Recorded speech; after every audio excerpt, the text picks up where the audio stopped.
এই বৃষ্টির মধ্যে, আজকে সকাল থেকে বৃষ্টি, এই বৃষ্টির মধ্যে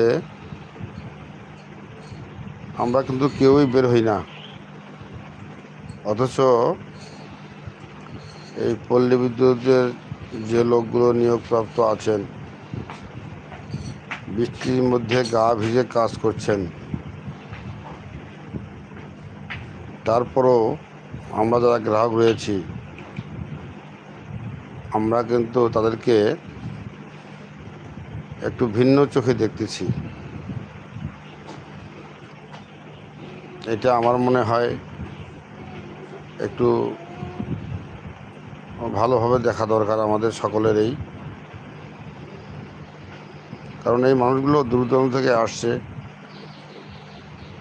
তাদেরকে সহযোগিতা করা আমাদের একান্ত কাম্য।